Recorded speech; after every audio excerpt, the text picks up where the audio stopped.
ang maingay ng mga aso sa kanto. Walang lagay, walang magawa, nagbabadla pa ng ulo. Siya, si Marites, nangangarap na makain sa isang araw ng 3 beses mabigyan. Kahit isang simbok tuling, may pamakain lamang sa mga anak na sa gutom umiling siya.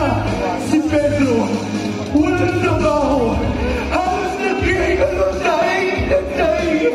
Nag-iintay siya'y walang makarating sa kanilang nagpitang kubo kahit kabilanggot lamang na daing.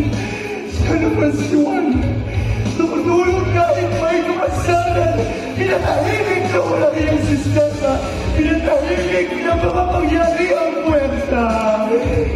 Sila'y may mga kapitbahay, tumutulong kung kailangan niya ng maraming huli, hindi mo naman siya. Kung tunay nga bang umaalalay paano kasi, naghihintay ng kapalit kahit anong bagay, matanda, bata, buntis man, o walang asawa, para parehong sila.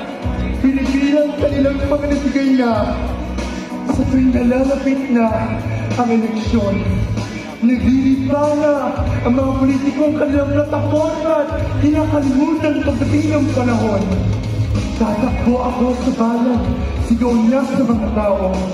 Pangako, bigit ang kanyang mga pangako at naniwala.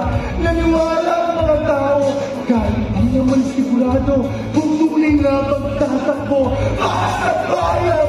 Progreso! Napakarami na ang mga hipokrito. May tanong ako, sino nga ba'y tao? Aso o asatrapo? Mga hipokrito! Sana dumating ang araw na silang mga puso ay bumaba sa pwesto. Silang mga pangyarihan ay napunta na tilang wala sa kanto. Mahal kong bayang Pilipinas, land of the morning.